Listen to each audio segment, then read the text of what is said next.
Hello, everyone. Last night during my prayers, I actually had a moment when speaking with God, and I realized there was something, um, a block that I had. And the blockage resulted from me asking God what I can do for Him, right? And it's like, in asking that question, it kind of hit me very different. It didn't felt right. It almost felt disrespectful um, from me, like I was disrespecting him by asking that question that way, even though it was coming from a genuine standpoint. And then I realized why it felt that way. And I immediately repented and rephrased the question, Lord, what would you like for me to do? And the reason why it hit me so hard was because that word I was very strong. And there is no part of me that feels I can do anything without Christ, right? So that's a one way street. In other words, God can do everything without me.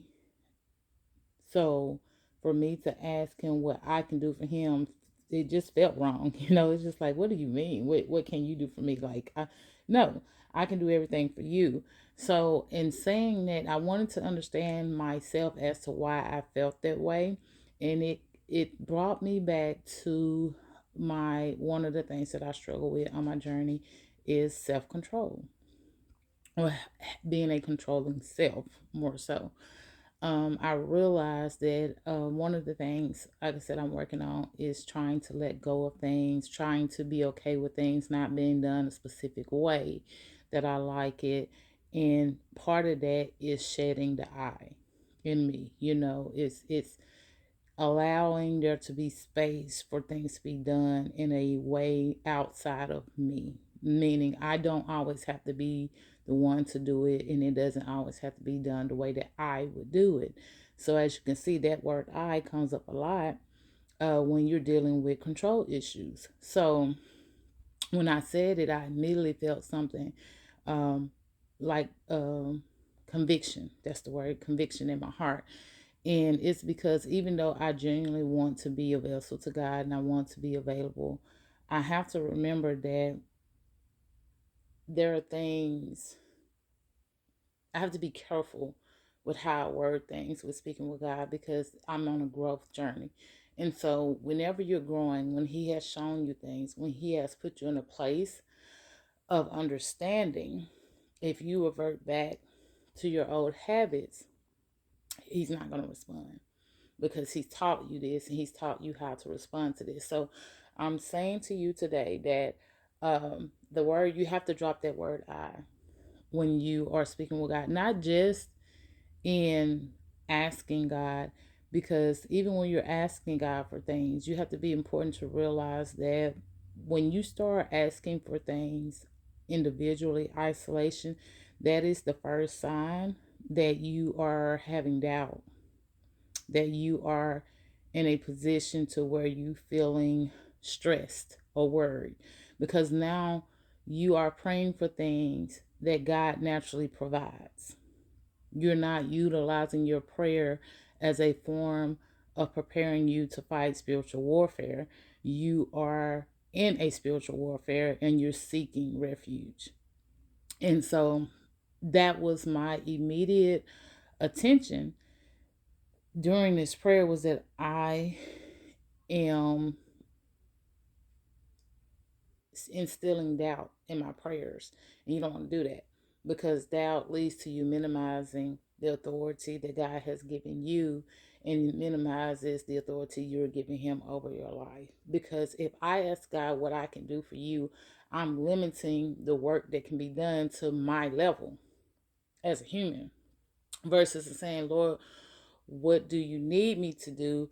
That opens up the opportunity for God to use me and keep me as a vessel. And that way, with a vessel, see, that's the thing about a vessel, it can expand, it can grow beyond the physical size that you're seeing it in, and it can be bent and manipulated according to the need.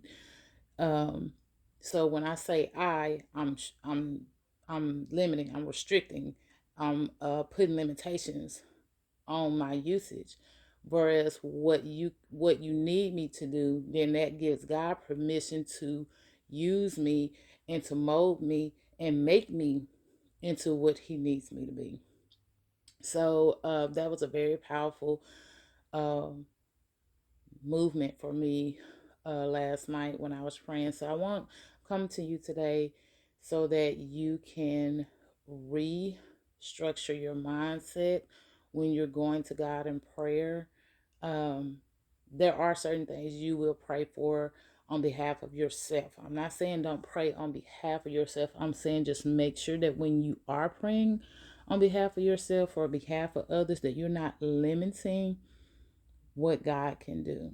You're not limiting the authority that He has over your life, because that limits your blessings.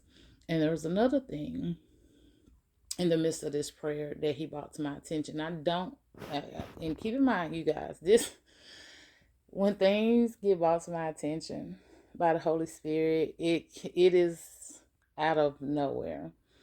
So I was having a reminiscing thought about a time in my life during my journey years ago when we were not we were having financial struggles. And during this time, it was around the holidays. And so me and my husband had made an agreement that we were going to spend the exact same amount on each child. And as a parent, I was like, okay, so this means they're probably only gonna get one gift based on the amount that we decided. So I was like, in my mind, I said, okay, I'm going to purchase something that they really, really wanted, and something that they would be excited about opening. Since the funds are limited, I wanted them to just like be extremely overjoyed that they got the one thing that they wanted, right?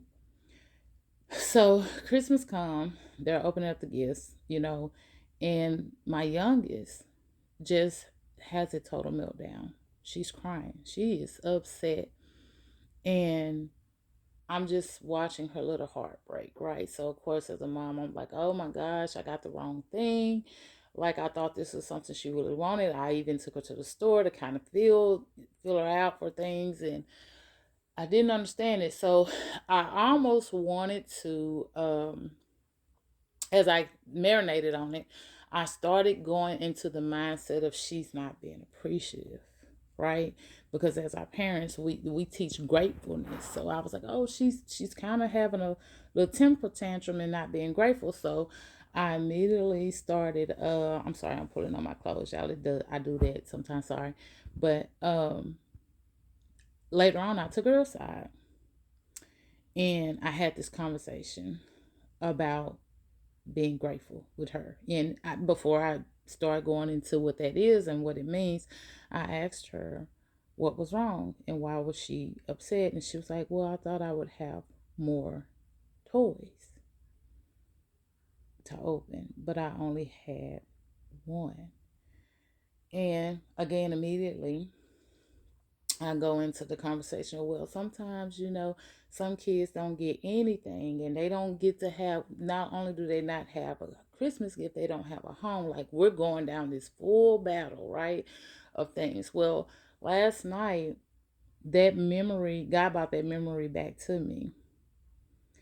But He had me to think about how Christmas is taught to children. Okay, y'all? Y'all be prepared for this. It was an eye opener for me. I'm 40 years old and I'm just now getting this eye opener. He showed me that when around Christmas time, we tell children, if you don't be good, what? You're not going to get anything.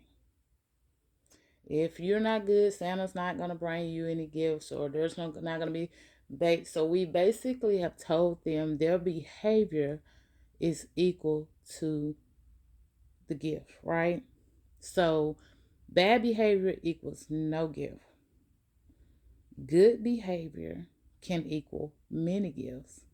And so God showed me that in that time when I was teaching my child about behavior, I was quantifying her behavior based on the number of gifts. So giving her one gift, she wasn't thinking, she was too young to understand the quality of the gift because she was in a quantitative state of mind when it came to behavior, because that's how I taught her. So for her, the fact that she only got one gift was a representation that she had not been that good of a child that year. And when God showed me that years later, now she's well older now, more she's a teenager, but when he showed me that, he showed me that I raised her, I was teaching her that quantity that is a representation of how good she was. I did not reflect that in the gift that I gave her. Instead, I reflected it in the value and in the quality of the gift. But she was too young to understand it. So I should have, instead of giving her one expensive gift, I should have went to the Dollar Tree and got a whole bunch of gifts and be like, you know what? Even though the quantity, it was $1 for everything, because she had multiple things, her behavior was acceptable for that year. And she would have been able to receive that better. And he flipped it not only to show me that, he was like, that's how you guys are with your blessings. Yeah, yeah. I know, right? So when God gives us multiple blessings, blessing after blessing after blessing after blessing after blessing, we get in a point to where we are constantly seeking multiple blessings, but then we don't realize the quantity or the quality of the one blessing. So, in other words, which would you rather have? This is the question that he posed to me that I'm going to pose to you guys. Would you rather have the one blessing of being in God's presence, or would you rather have multiple blessings of being blessed financially, being blessed emotionally, the blessing of health, the blessing of love, marriage? Would you take those blessings, which come and go? You are in a financial bind right now, and he blesses you. You're in a health, health, he blesses all those things. Or would you trade all those blessings for the one blessing of being in his presence? I want y'all to think about that, because this is really important on your journey with getting to know God. For me, his presence is beyond more than I can ever dream of. It's more than enough. And it's funny because the whole series of The Chosen, they say this it's not a scripture. It's called something else. I can't think of the word. But in between parables, they always say it was more than enough. And so um while God is giving this to me, I'm like, I've always seeked your presence, right? That to me is the utmost blessing, miracle than anything he could ever give me. Oh, he blessed my finances. Well, great. Now I have money in the bank, but money, with more money comes more problems, right? Oh, he blessed my health. Okay, great. Yes, he blessed my health. I'm healthy. I'm cured. But at the same time, I'm struggling in my relationship, right? Those are blessings that come out. They're actually more so. It's funny because we call those a blessings because we appreciate God doing those for them. We don't want to take it for granted. But God is saying those things fall under me being your provider. A blessing is being able to be in his presence, because that's not always guaranteed. Um, you can read throughout the Bible how many times God's followers cry out, beg to be in his presence, and he tells them, no, you can't handle seeing me. You can't handle my presence because it's too strong. So when he blesses us to be in his presence, that is a extreme honor. That is a blessing that falls under quality over quantity. So the question is, how many blessings will it take for you, or what type of blessings will it take for you as a follower of Christ to accept that God loves you, that he's there for you, that he is more than just a provider?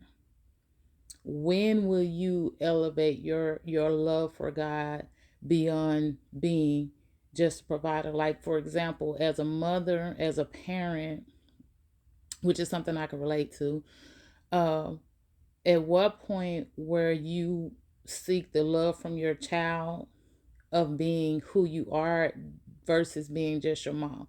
We know we're here to provide for our children, and we know our children appreciate it, but there comes a moment in time when we want our flowers from our children, when we want our children to just be like, you're a great person, mom, and I love you for that.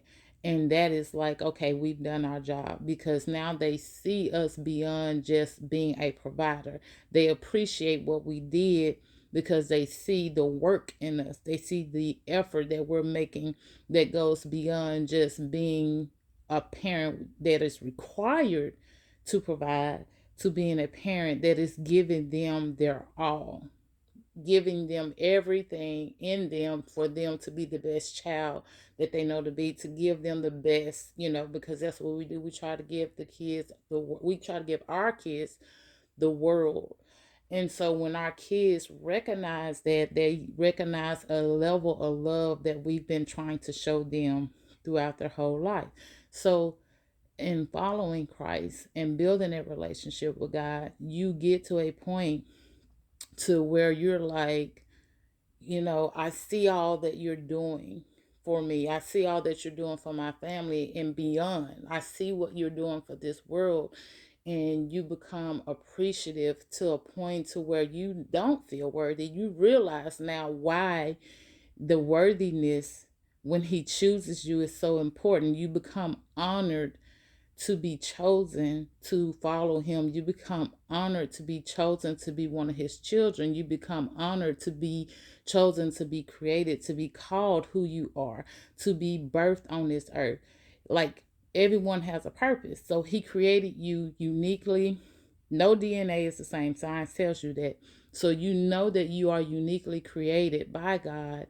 And for him to make you that person, to be as your creator, to say there shall be a Shakrisha, there shall be a Sam, there shall be a John, you become honored that he called your name. And then you look over your life and you see, like, well, what did I do to deserve that? And you look over your life and you look at everything that you have done, and nothing compares to the magnitude of the power and authority that he has shown on this earth. So that's where the level of worthiness comes from. But I'm here to tell you, you're worthy because he said you were. It had nothing to do with what you chose to do with your life. It had nothing to do with what you were able to bring to the table by him creating you. It was because he said you were. Before your parent called your name on the day that you were born, at this time, in this hour, this second, this minute, God said you will exist because your existence is important enough.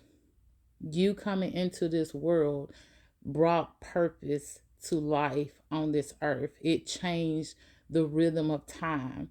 And if that's the strength that you need to understand your worthiness in God's eye, I'm here to tell you you're worthy.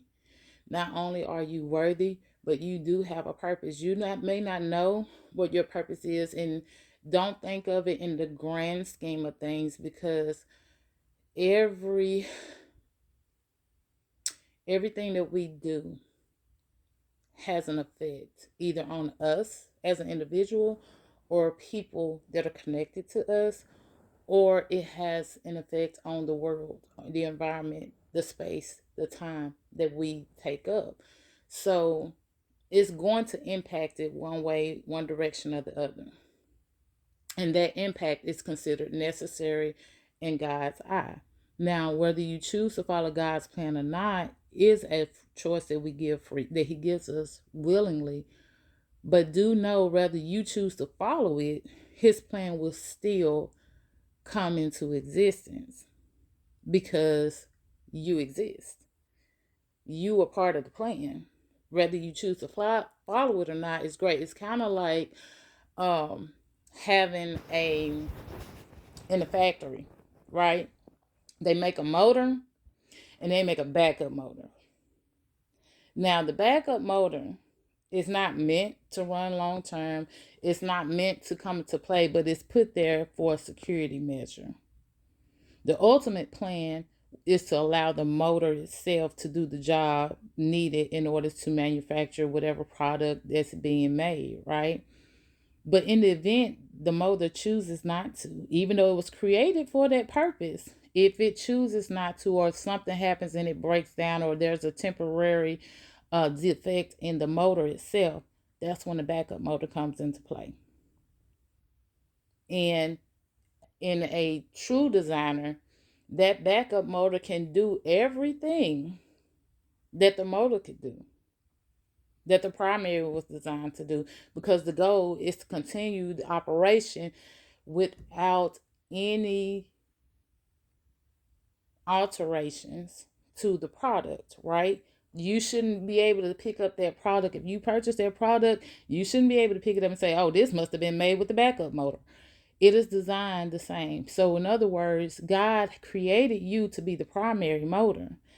However, in the event that you choose, because of free will, you choose not to follow Him, you choose not to acknowledge who He is, His plan, His product will still be produced because it's His plan. However, by you stepping up into your purpose and you doing the work that God has you to do, being the motor of choice, you are blessed behind that. So what happens when you're the motor of choice? The motor of choice gets the acknowledgement when it's time to build the next manufacturing center. The motor of choice ends up with the brand, gets the acknowledgement of the type of creation that is done. The motor of choice, the person that created that motor is acknowledged throughout and be like, wow, they're using this particular motor. So guess what? I want them to build me another motor. So in the terms of your life, what does that mean? That means you are building a legacy for those that come behind you. When you stand in place as one of God's children and you are operating as you were designed, your children, your legacy, and I'm not just talking bloodline, I'm talking any type of connection, strong, long term relationship that you make with other people in your life, in the point to where you are showing them how to be a child of God, becomes your legacy. And so other people start seeking that type of person to be connected to, because that's another great thing about being a child of God and operating in God and seeing people see how God comes in and blesses you, and you have that quality of blessings, not quantity, not multiple blessings at what time, but the quality of the blessings that God put on your life. People start seeing it, be like, I want that same outcome.